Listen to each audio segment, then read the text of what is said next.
Voilà les amis, je reviens de la séance de ciné de The Flash et pour moi malheureusement c'est encore raté de la part de Warner. On en parle tout de suite dans la critique, il y a du bon, il y a du moins bon et il y a du catastrophique. Donc voilà, je vous explique tout ça, c'est parti.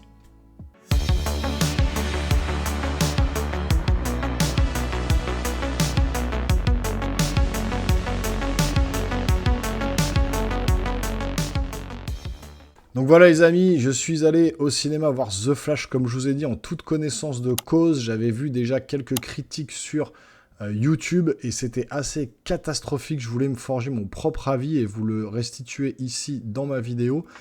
Et effectivement pour moi aussi c'est encore raté de la part de Warner, mais je vais vous expliquer un petit peu pourquoi je vous dis ça, pourquoi c'est raté. Il y a quand même des choses bonnes, des choses mauvaises. On sait que c'est un film déjà qui est très chaotique au niveau de la réalisation, puisqu'il a été annoncé il y a très longtemps, il a changé plusieurs fois de réalisateur. Ezra Miller a eu des problèmes judiciaires, on ne savait pas s'ils allaient l'évincer du projet, ou s'ils allaient trouver un autre acteur, ou s'ils allaient complètement tout annuler. Finalement, ils l'ont gardé. Donc déjà, ça fait quand même pas mal de problèmes au niveau de la réal de ce film-là. Ensuite est venu l'effacement de la Snyderverse avec Henry Cavill qui est viré, James Gunn qui reprend les commandes, plusieurs films annulés. Et donc ce film arrive en plein milieu de ce truc-là, une vraie ratatouille, un truc complètement mélangé. Donc on voit que le film, en tout cas au niveau de l'histoire, est complètement bancal. Ça part d'une bonne intention au départ, l'histoire est pas trop mauvaise. On comprend très vite le désarroi de Barry Allen qui a perdu sa mère et qui va à tout prix rectifier le passé pour pouvoir revoir ses parents, son père hors de prison et sa mère vivante. Donc ça, c'est pas du spoil, c'est dans le pitch et puis c'est dans les trailers. Donc il y aura effectivement, ne vous inquiétez pas, une partie sans spoil qui est actuelle, là je suis en train de vous en parler. Et ensuite, quand il y aura une partie spoiler, je vous alerterai d'un warning, et puis il y aura un petit bandeau en haut spoiler, donc vous inquiétez pas, vous pourrez quitter la vidéo à tout moment, si jamais vous n'avez pas encore vu le film. Donc je vais essayer de rester évasif, mais en tout cas, voilà, pour la partie non spoiler, mais en tout cas, voilà, l'histoire de Barry Allen, enfin de ce film The Flash, tient sur ça, l'envie de sauver ses parents, et puis de créer un flashpoint, de revenir dans le passé grâce à sa vitesse et à la force véloce, pour justement réussir à revenir au moment où sa mère s'est fait assassiner et la sauver de tout ça. Donc l'idée de base est pas mauvaise, en sachant voilà, qu'il va créer un paradoxe temporel en faisant ça, puisque c'est exactement comme tous les films de voyage dans le temps qu'on nous passe au cinéma. À chaque fois, on nous explique ce paradoxe temporel. C'est déjà le cas dans Retour vers le futur. C'est un film culte, donc on revient toujours là-dessus. D'ailleurs, dans le film The Flash, ils en parlent à plusieurs reprises du film Retour vers le futur, et j'en parlerai un petit peu plus dans la partie spoiler. Mais voilà, cette ligne temporelle qui est une ligne droite, et si on change une chose du passé, il y a une autre ligne qui se fabrique et qui crée une nouvelle histoire, enfin une nouvelle timeline dans votre monde à vous. Et donc ça fout le bordel, et donc Flash va mettre le bordel effectivement dans cette timeline, malgré Batman qui l'aura averti, les avertissements de Batman, qui est joué par Ben Affleck, qui va lui dire fais attention, joue pas avec ça, etc. Et finalement il va le faire et il va foutre un gros bordel. Donc le film part là-dessus. Je vous parlerai en partie spoiler du grand méchant du film, etc. Vous avez vu les trailers, vous savez que Zod revient sur Terre, mais c'est pas lui le grand méchant. Donc Zod revient sur Terre, lui c'est un peu la pièce rapportée, qui cherche effectivement Kal-El, Superman, qui n'existe plus. Et donc du coup, il essaye de rectifier cette attaque de Zod qui arrive à un moment donné avec Flash. Et donc, voilà, l'histoire va se tourner autour de tout ça. Donc, il y a plusieurs histoires imbriquées les unes dans les autres. Et on sent très bien, en tout cas, que au niveau de la mise en scène, la réalisation surtout, on sent très bien qu'au niveau de l'histoire, ils ont tout modifié plusieurs fois pour coller, du coup, à la future vision de James Gunn, et pour vraiment faire un effacement total de la vision de Snyder. Parce que normalement, ce film devait être dans la continuité de la vision de Snyder, avec le Aquaman 2 qui arrive derrière, etc. Shazam également. Black Adam, tout ça, ça devait être des films qui devaient être reliés au Snyderverse et qui devaient nous faire un truc à la fin d'anthologie. Mais on va pas rabâcher et revenir là-dessus. Voilà, la Snyder, c'est mort et enterré et il faut faire une croix dessus et passer à autre chose, même si c'est compliqué une fois qu'on a vu un Justice League Snyderverse d'une qualité exceptionnelle. Voilà, ça me fout un peu les boules, mais bon, faut faire l'impasse. On sait que maintenant, ce film The Flash était là pour effacer le Snyderverse. Ça l'a effacé, mais pas complètement, tout en étant assez évasif, tout en étant chaotique dans la réalisation, et vraiment, ça se ressent à l'écran. On sait pas trop dans quelle direction ils veulent aller, on sent qu'il y a eu des reshoots, on sent que le début de l'histoire n'est pas le même que ce qui était fait à la base, ça se ressent complètement. Et donc, voilà, déjà, c'est un point décevant au niveau de l'histoire. Pourtant, il y avait des bonnes idées, ça démarrait bien, le film démarre bien. Il y a vraiment ce côté où Barry est vraiment torturé, il veut vraiment sauver ses parents. Et puis, tout ce qu'il va mettre en œuvre pour les sauver, voilà, le début du film est assez intéressant. Et après, ça part dans un délire complet avec Zod, avec Supergirl, avec le Batman de Michael Keaton, etc. Donc ça part un peu dans tous les sens, sans réelle explication. On sent que c'est des pièces rapportées, que les wagons ont été raccrochés un peu à la dernière minute. Et c'est un peu tristouné à l'écran, ça se voit. Et le truc qui se voit le plus, et là pour le coup je vais rejoindre tous les youtubeurs et tous les critiques cinéma, et là on peut pas en 2023 voir des effets spéciaux comme je les ai vus aujourd'hui à l'écran, quoi. C'est une catastrophe, quoi. Il y a certains passages où franchement ça va. Franchement, les passages avec Supergirl, où elle se bat, etc., c'est plutôt bien fait. Certaines phases avec Flash quand il court et tout, c'est pas mal fait. Mais alors, il y en a d'autres. Oh là là là là, j'en reviendrai un peu plus dans une partie spoiler, notamment avec des bébés. Tout le monde en parle. Si vous avez vu toutes les critiques sur YouTube, ça va revenir systématiquement. Je voulais pas faire une redite, un copier-coller de tout ça, mais je suis obligé en fait de parler de ça parce que ça crève tellement l'écran, c'est tellement moche. C'est tellement moche. Il y a des passages où il est dans cette espèce de force véloce et il se retrouve un peu dans une bulle à voir ce qui se passe autour de lui, un peu comme une vision dans le temps, quoi. Il voit les éléments du passé ou du futur ou ce que vous voulez. Et à ce moment-là, il y a des personnages à l'écran, mais les visages, c'est plastique. J'avais vu le joueur du grenier parler de cinématique PS3 dans sa critique, si vous l'avez vu. Et je m'étais dit, ouais, il abuse quand même. Mais non, franchement, il abuse pas. Je vous jure qu'il y a des passages, c'est des cinématiques de jeux vidéo de PlayStation 3. Même la PS4, même la PS5 fait mieux en termes de cinématiques, en termes d'images de synthèse, que ce que j'ai vu à l'écran dans The Flash. C'est une catastrophe. Donc André Muschietti, là, enfin, je ne sais même plus si c'est André, enfin Muschietti, là, le réalisateur, a expliqué qu'il s'est défendu en disant que c'était normal, que c'était la vision de Flash, quand il remonte dans le passé, il va tellement vite qu'il voit les choses déformées. Un gros mytho. C'est pas du tout ça. On dirait des personnages en plastique, on dirait des Ken et des Barbie mal faits en plus, à l'écran. Enfin, l'animation est catastrophique dans le mouvement. Déjà, les visages, c'est une horreur, mais les animations, c'est une catastrophe. Là, franchement, c'est une catastrophe industrielle au niveau des CGI. Je vous le dis franchement, ça vous sort du film. Moi, en tout cas, ça m'a complètement sorti du film. Et c'est ça qui est dommage, c'est que s'ils avaient investi un peu plus dans les effets spéciaux, ça aurait pu vraiment envoyer quelque chose de lourd. Même s'ils avaient fait des reshoots et que c'était un peu coupé bizarrement, le film, s'il était un peu monté bizarrement, et ben avec des bons effets spéciaux, ça aurait pu faire le taf. Franchement, ça aurait pu faire le taf. Ça aurait été crédible. Là, c'est pas crédible une seule seconde à cause des effets spéciaux. Il y a vraiment, 3 gros passages qui sont catastrophiques. Franchement, je me suis dit à l'écran, mais qu'est-ce que je suis en train de regarder ? C'est juste une purée de pixels immondes. Non, franchement, même des élèves en infographie font mieux que normalement les professionnels qui sont derrière leur ordinateur pour faire ces effets spéciaux et voir ce que j'ai vu à l'écran, c'est juste pas possible, quoi. Donc vraiment, le gros point faible du film, c'est ça, c'est les effets spéciaux, c'est une catastrophe. Ensuite, l'histoire, elle est un peu tordue, mais parce qu'ils ont dû couper dans tous les sens et reprendre les scènes pour coller à la vision de James Gunn.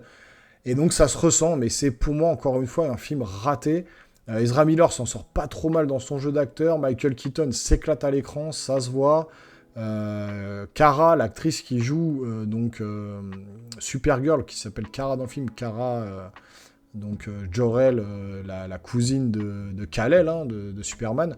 Franchement, on la voit pas beaucoup à l'écran, mais elle fait le taf, elle s'investit aussi, elle est crédible en Supergirl. C'est une fille en plus qui est très jolie, donc franchement, ça passe vraiment bien à l'écran. Elle a assez de charisme en fait dans le film, et je trouve que elle s'investit aussi dans son rôle, même si on la voit très peu. Et du coup, voilà, Batman et Supergirl, ça marche bien. Les deux Flash à l'écran, c'est pas trop mal. Ezra Miller s'en sort plutôt pas mal, mais voilà, on sent que y a un raté quelque part, notamment sur les effets spéciaux. Et donc pour le coup, ça reste un film qu'on va vite oublier, qui rentrera sûrement pas dans les annales comme le film de super-héros de tous les temps, même s'il y a énormément de caméos à la fin, mais on va en parler en partie spoiler. Des caméos en plus dont j'avais été spoilé, et donc du coup quand je les ai vus à l'écran, ça m'a fait ni chaud ni froid, parce qu'en plus ces caméos qu'on voit à l'écran, ils sont dégueulasses aussi au niveau des CGI, au niveau des effets spéciaux, c'est juste horrible, immonde, et du coup, les caméos fonctionnent pas du tout, voilà. Vous prenez le Spider-Man No Way Home, on peut critiquer ce qu'on veut, que le film, effectivement, il est bancal aussi, parce que, faut pas se leurrer, le film Spider-Man No Way Home, quand on le voit, c'est surtout la première fois la nostalgie de revoir tous les deux Spider-Man, Tobey Maguire, Andrew Garfield et les trois à l'écran, etc. C'est cette hype-là qui nous fait dire que le film est monstrueux, mais quand on prend du recul, voilà, la réal, l'histoire, c'est pareil, c'est pas du top, au top du top non plus, donc c'est pas génial. Là, on est quand même bien en dessous d'un Spider-Man No Way Home, notamment en termes d'effets spéciaux. Je vous dis encore une fois, c'est juste une catastrophe. C'est vraiment ce que je retiendrai de ce film, c'est les effets spéciaux qui sont... vous êtes comme ça devant l'écran. Oh mon Dieu, quoi. C'est horrible. Donc voilà. Si vous voulez vous faire votre propre avis, allez voir ce film. Moi, je vous conseille pas d'aller le voir. Franchement, attendez de le voir en streaming ou en Blu-ray ou ce que vous voulez. Parce que déjà ça efface la Snyderverse, le Aquaman 2 va arriver, c'est pareil, je sais pas trop ce qu'ils vont raconter dans ce film-là, et après ils vont carrément passer à autre chose. Donc bon, est-ce que c'est intéressant d'aller voir ce film si vous êtes fan de l'univers d'ici et que vous voulez voir plein de caméos dans tous les sens et que vous voulez vous faire plaisir par rapport à ça, allez-y, mais vous serez quand même déçu des effets spéciaux et puis de l'histoire en général. Mais bon, encore une fois, c'est mon avis, il est subjectif, donc allez vous faire votre propre avis, allez le voir en salle si vous le voulez, et puis revenez après dans les commentaires, en discutez avec moi, je serais ravi de connaître votre avis. On va passer en partie spoiler, parce qu'il y a beaucoup de choses à dire, donc si vous n'avez pas vu le film, quittez tout de suite la vidéo, revenez après que vous l'ayez vu, et en tout cas, on passe en partie spoiler, allez go.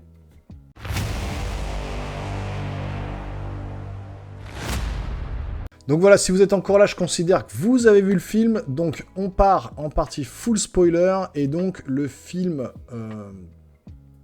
en fait, est basé autour d'une boîte de sauce tomate. Et oui, vous avez bien entendu, vous l'avez peut-être vu aussi dans d'autres critiques, mais effectivement, c'est bien ça. Le pitch, en fait, mais c'est pas si idiot que ça. Je trouve que l'idée est pas mauvaise, c'est pas une catastrophe, puisque la mère de Barry Allen se fait assassiner par un cambrioleur qui rentre à domicile chez elle quand Barry Allen est petit. Et en fait, c'est parce que le père de Barry Allen est parti acheter une boîte de sauce tomate pour sa mère, parce qu'elle n'en avait pas pour faire ses fameux spaghettis. Et donc du coup, comme le père était absent du domicile, parce qu'il est parti acheter cette boîte de sauce tomate, et ben du coup, sa mère était à la maison et s'est fait tuer. Et donc le père a été inculpé aussi du meurtre et accusé à tort. Et donc est parti en prison. Et donc en fait, Barry, ce qu'il veut faire, c'est ça, c'est se dire, tiens, et si je retournais dans le passé et que je mettais une boîte de sauce tomate dans le caddie de ma mère au moment où elle va faire ses courses, comme ça elle n'aura pas besoin de demander à aller acheter une boîte de sauce tomate. Et donc quand le cambrioleur arrivera, son père sera là pour la défendre et elle sera pas morte. Mais le premier retour, le premier voyage dans le temps est un peu mal amené déjà. C'est-à-dire que voilà, il repense à sa mère, il est devant la maison, il parle à son père au téléphone qui est en prison, et il va de rage, de colère, de pleurs, de tristesse, il va se mettre à courir très vite. Mais d'un coup, on va le voir courir et passer la force véloce et arriver dans une espèce de salle. C'est vraiment représenté comme ça, comme une espèce de salle en forme de dôme comme ça, où on a l'impression qu'il court en arrière et qu'il arrive à remonter dans le temps et à voir en fait des images un peu comme des vignettes de BD où il voit en fait des scènes du passé où il pourrait passer pour arriver à cette période-là et changer ce qu'il veut donc dans le temps, quoi. Donc du coup, en voyant qu'il a ce pouvoir-là, il va demander effectivement de l'aide à Batman, son ami Ben Affleck. Il parle d'ailleurs de Superman, il parle d'Aquaman, il parle de Wonder Woman. Donc il parle vraiment des personnages de la Snyderverse, hein, puisque c'est même affiché à l'écran. Non, Superman n'est pas disponible, il est en train de se battre ailleurs. Non, Wonder Woman aussi. Voilà, Batman, il est en train de s'occuper de quelque chose. Donc voilà, il y a toute une première scène où Batman et The Flash sont en train de combattre, notamment cette scène des bébés, où il doit sauver des bébés qui s'effondrent qui tombent en fait d'une tour qui est en train de s'effondrer. Et c'est là que ça pique les yeux, c'est très très mal fait, ça dure des plombes. Voilà, l'animation, les visages, tout est en CGI, même les visages des acteurs sont faux. Même les visages de Batman quand il est sur sa moto, c'est pas son visage, c'est de l'image, c'est de la scène, c'est de la cinématique, c'est de l'effet visuel, c'est de l'effet spécial, quoi. Donc c'est vraiment très très moche. Et donc, une fois qu'il réalise qu'il peut passer dans le temps, il en parle à Ben Affleck, et Ben Affleck lui dit « Tu fais une connerie, tu vas bousiller l'espace-temps à faire ça, etc. » Mais il le fait quand même, il décide de le faire, sauf que au moment où il a mis la boîte de sauce tomate dans le caddie de sa mère, il veut retourner dans son temps, et il se fait expulser par une espèce une entité démoniaque, on n'arrive pas trop à voir ce que c'est, et il se fait expulser au moment où il a 18 ans, et sa mère n'est finalement pas morte, puisqu'elle était morte quand il était petit. Il a réussi à se refaire des souvenirs, donc du coup, entre ses 10 ans et ses 18 ans. Il arrive dans la maison, il voit sa mère, son père qui est pas en prison, sa mère qui est vivante, donc il a réussi son coup. Sauf que il a bousillé toute la timeline, puisqu'il va se croiser avec lui-même, hein, son soi du passé de 18 ans. Il va devoir... alors le script était tombé, et en fait, je l'avais plus ou moins lu, donc c'était exactement ça. Il va perdre ses pouvoirs parce que... en faisant ça, Barry Allen n'est pas dans le labo au moment où il doit se faire frapper par la foudre et obtenir ses pouvoirs. Donc s'il ne les obtient pas, le Barry Allen qu'on connaît ne va pas avoir ses pouvoirs, il ne va pas pouvoir retourner dans son temps. Donc en fait, ça fout un gros bordel. Il va finir par emmener le Barry Allen de 18 ans dans le labo pour qu'il se fasse foudroyer et puis qu'il ait ses pouvoirs, sauf que lui, en entre-temps, va les perdre. Donc le jeune Barry Allen va avoir ses pouvoirs, mais le Barry Allen qu'on connaît de 30 ans ne va pas l'avoir, donc il va les perdre. Du coup, il va demander de l'aide à Batman, puisqu'il va se rendre compte que Superman n'existe pas, que Aquaman n'existe pas, que Wonder Woman n'existe pas dans cette temporalité-là. Et donc, il va constater déjà qu'il a mis un gros bordel. Et où je reviens sur le Retour vers le futur que je vous ai parlé en no spoil, c'est qu'il parle de Eric Holtz, un acteur qui, à la base... Alors voilà, en fait, il faut être très geek ou très cultivé en termes de cinéma, puisque à la base, cet acteur, c'était celui qui devait incarner Marty McFly dans Retour vers le futur. Et après quelques reshoots, Steven Spielberg avait estimé que, ou Robert Zemeckis avait estimé qu'il faisait pas le poids. Et du coup, ils ont rappelé Michael J. Fox, qui était déjà en tournage. Je vous invite d'ailleurs à aller voir le documentaire Style sur Michael J. Fox, qui est excellent, et qui parle de ça, justement. Et donc, Rick Holtz s'était fait virer du film pour reprendre Michael J. Fox. Et donc là, ils en parlent, et ils le redisent plusieurs fois dans le film. Non, mais c'est Rick Holtz qui était meilleur, c'est lui, Marty McFly. Et donc, il comprend pas pourquoi ils disent tous ça. Un peu comme aussi Last Action Hero avec Schwarzenegger, où Stallone est le héros de Terminator dans ce film-là, et c'est pas Schwarzenegger. Il y a un truc qui a complètement vrillé aussi. Voilà, on n'est pas encore sur des trucs de temporalité, mais c'est un peu la même idée. Et donc il se rend compte que en modifiant une seule chose du passé, il a même modifié des acteurs de films. Il se rend compte que Top Gun, c'est Kevin Bacon, c'est pas Tom Cruise. Enfin voilà, il y a tous les acteurs de plusieurs films. Il cite plusieurs films comme ça dans The Flash, où non, c'est pas les mêmes acteurs que nous on connaît qui jouent dans la temporalité où il se trouve actuellement avec le jeune Flash. Et donc, il constate tout de suite qu'il a fait une connerie en changeant ne serait-ce qu'un truc minime dans sa vie, la boîte de sauce tomate pour sauver sa mère, que ça a bousillé toute la timeline. Et donc, voilà, il se retrouve donc sans pouvoir, il va demander de l'aide à Batman, et Batman, ça va pas être Ben Affleck, ça va être Michael Keaton qui va être là, le Batman donc, des années 80. Donc là, ça fait un petit moment nostalgie, mais comme on le savait déjà depuis longtemps, bah, ça marche un peu moins bien. La musique, etc. de Elfman, Danny Elfman, qui fait son petit effet, la Batcave, la Batmobile, qui n'est pas utilisée du tout dans le film, c'est que la Batwing qui est utilisée, le truc volant.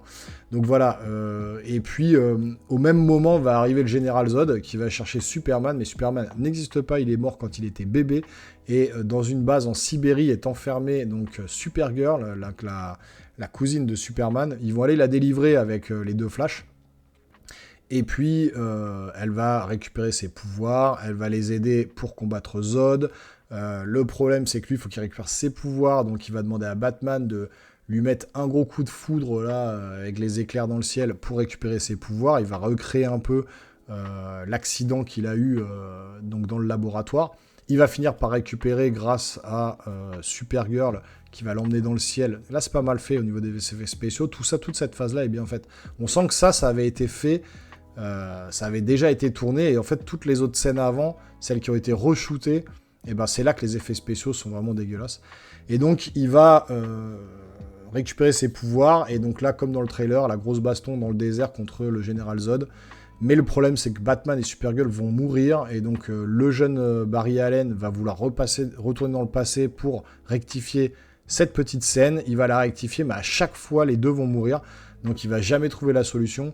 Et en fait, l'espèce d'entité démoniaque qui l'avait rejeté donc dans la temporalité, là, c'était le Barry Allen de 18 ans, là, qui avait remonté le temps des millions de fois pour essayer d'arranger les choses, mais à chaque fois, il bousillait quelque chose dans la timeline, dans le multivers, et du coup, il a couru, il est remonté dans le temps pendant des années, puisque on le voit complètement amoché, vraiment avec une tête un peu démoniaque, il est vieux, et il dit, voilà, je suis toi dans le futur, j'essaye de rectifier le problème, je n'y arrive pas, mais il est devenu complètement fou, et donc, voilà, l'idée était bonne, de ce Flash, on va dire, démoniaque, le Flash, en fait, l'ennemi numéro 1 de Barry Allen, eh ben, c'est Barry Allen, c'est lui-même à qui il a donné des pouvoirs à 18 ans, et qui a abusé de ses pouvoirs pour remonter dans le temps et foutre un bordel pas possible dans le multivers. Et donc, l'idée était très intéressante. C'est là vraiment qu'il y a quand même des points très intéressants dans ce film, où il y a ce méchant Flash, on va dire, qui est l'ennemi, parce que Zod, voilà, c'est très rapide, il est là pour capturer donc Superman, et d'ailleurs, l'acteur, je suis même pas sûr qu'il ait tourné, hein, parce que le visage, c'est que du CGI. Hein. Donc, j'ai l'impression qu'il a prêté sa voix, qu'il a peut-être prêté ses traits au film, mais il n'apparaît pas. Enfin, pour moi, à aucun moment, j'ai vu son visage en réel, quoi. J'ai vu que du CGI, quoi. Donc déjà, ça, c'est un peu abusé. Et puis sur la fin, effectivement, quand les multivers commencent à se bousiller, il parle bien de multivers, quand ça commence à se percuter dans tous les sens, c'est là qu'on voit plusieurs réalités et plusieurs Superman, Batman à l'écran, etc. Et notamment Christopher Reeves, et oui, qui apparaît avec la Supergirl de l'époque, la blonde, je sais plus son nom, pareil en full CGI, très mal fait. Donc c'est ça qui fait peine à voir, c'est que on aurait vu un Christopher Reeve avec du CGI, du deepfake comme ils font maintenant, d'excellente qualité, on y aurait cru, on aurait dit waouh, c'est génial, ils l'ont fait venir. Alors, c'est vraiment une apparition, hein. Il apparaît, il vole, il se pose, il y a Supergirl qui est à côté de lui, ça dure 10 secondes à l'écran, c'est vraiment un caméo, hein. Il n'intervient pas dans le film, hein. C'est des flashs, des images comme ça où on voit les différents Superman. Mais donc voilà, donc le Superman de Christopher Reeves, on voit le Superman des années 50 en noir et blanc aussi, qui est juste posé vite fait en mode comme ça, il regarde au ciel, donc il n'y a rien d'exceptionnel. Le petit personnage de Christopher Reeves fait plaisir, mais ça dure très peu de temps à l'écran et c'est tellement dégueulasse au niveau des CGI que voilà, ça fait peine à voir et on a envie d'oublier tout ça. Il y a également le Superman de Nicolas Cage, et là, c'est pareil, si vous n'avez pas la référence, eh ben, vous pouvez pas vous dire, mais vous vous dites, mais qu'est-ce qu'il fout là, Nicolas Cage en Superman? Eh ben oui, parce qu'à l'époque, Tim Burton, dans les années 90, devait faire un Superman avec Nicolas Cage, et ils avaient même fait des shootings photos avec le costume, de voir les cheveux longs, et il devait dans le pitch se battre contre une araignée géante. C'est ce qu'on voit à l'écran quand il se bat dans ce passage vite fait où on voit Nicolas Cage se battre avec une araignée géante. Ça devait être le pitch dans le film, et puis ça a été complètement annulé, le projet. Tim Burton avait même dit « J'ai perdu 1 an de ma vie » parce qu'il avait vraiment fait le script. Il y avait déjà eu les essais costumes avec Nicolas Cage, etc. Donc il y avait un film en préparation. Vous pouvez regarder sur le net, sur YouTube, ça se trouve, c'est assez facile. Tapez Nicolas Cage Superman, vous allez voir. Et il y avait vraiment un truc dessus, mais c'était voilà c'était un making-of, enfin un reportage sur YouTube, quoi. Donc de ce truc-là, il en a fait carrément un petit caméo à l'écran, mode Warner, donc oui, pourquoi pas, c'est sympa de voir ça, mais pareil, Nicolas Cage est tellement mal fait en CGI, tellement mal fait que ça devient risible. Donc du coup, le problème, c'est ça marche pas du tout. Donc les univers s'entrechoquent, etc. Et donc il finit quand même par rectifier le problème. Il retourne dans le passé, il enlève la boîte de sauce tomate du caddie de sa mère, puisque de toute façon, voilà, il se dit que le destin est comme ça, et il faut que sa mère, elle meure pour que la timeline suive son cours. Donc du coup, il sacrifie un peu sa mère, et il revient dans son temps. Et là, grosse surprise, et c'est là que le Snyderverse s'efface complètement. Mais alors là, par contre, est-ce qu'ils vont poursuivre avec ça? J'en sais rien. C'est-à-dire que Barry Allen appelle Batman, et qui arrive? Eh ben, c'est ni Ben Affleck. Moi, je pensais que ça aurait été également Michael Keaton. Eh ben, c'est ni Ben Affleck, ni Michael Keaton. C'est George Clooney qui débarque, un 3e Batman, encore une fois, qui dit « Mais Barry Allen, je comprends pas, tu me reconnais pas, etc. » Donc voilà, ça finit comme ça.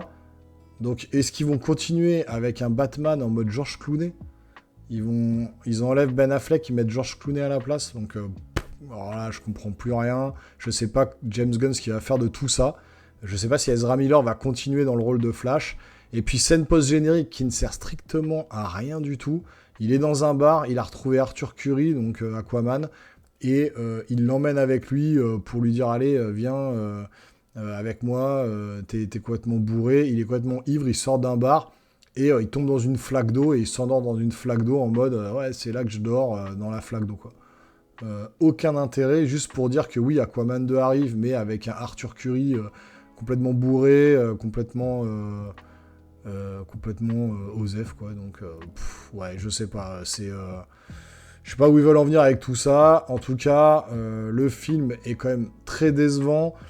Voilà, beaucoup de caméos à la fin pour pas grand chose, puisque c'est vraiment très mal fait, et c'est vraiment des passages, juste des images comme ça dure entre 5 et 10 secondes maximum. Si vous n'avez pas les refs, en plus, entre Eric Holtz, là, l'acteur de Retour vers le futur, ou Nicolas Cage en costume de Superman, si vous n'avez pas les refs parce que vous n'êtes pas un fanat, eh ben, vous allez pas comprendre pourquoi ils ont mis ça, donc c'est vraiment limite du private joke, le truc. Donc bon, voilà, moi je les avais les références, mais j'ai pas plus été marqué que ça. L'histoire, je vous dis, elle est trop déconstruite pour être reconstruite derrière, parce qu'il fallait tout effacer, etc. On sent qu'il y a certains acteurs qui sont pas impliqués, notamment Ben Affleck qui était là, histoire de dire, il y a une scène, franchement, où on le voit en face cam, où on voit que c'est l'acteur, mais toutes les autres scènes, c'est du CGI. Les CGI dégueulasses, vraiment, c'est une catastrophe. Donc non, encore une fois, pour moi, un film raté, après un Shazam 2 qui était vraiment nul, après The Flash là, et puis le Black Adam non plus, qui avait du potentiel, avec Henry Cavill qui revenait à la fin. J'avais plutôt bien aimé le Black Adam, mais c'était pas non plus un truc de fou. Et puis le Aquaman 2 qui va arriver, j'ai un peu peur. Je pense que DC c'est un peu mort, je pense que même Marvel c'est un peu mort. Je pense que les super-héros, faut calmer le jeu ou arrêter un moment. Mais en tout cas là, Warner, DC, je sais pas où ils vont, James Gunn il fait peur, et là c'est pas avec ce genre de film là qu'ils vont réconcilier les fans de DC. Moi je vous le dis en tout cas. Vous me direz en commentaire ce que vous en avez pensé, est-ce que vous êtes d'accord avec moi ou pas du tout, toujours en restant calme dans les commentaires, on en discute calmement et posément, j'aime beaucoup débattre avec vous. Si vous avez aimé la vidéo, n'hésitez pas à vous abonner, activer la petite cloche, lâcher des gros pouces, des likes si jamais la vidéo vous a plu, ou si la chaîne vous plaît, tout simplement. Allez voir, il y a beaucoup de vidéos. On se revoit très rapidement sur la chaîne pour de nouvelles aventures, les geeks. Portez-vous bien. Ciao, ciao.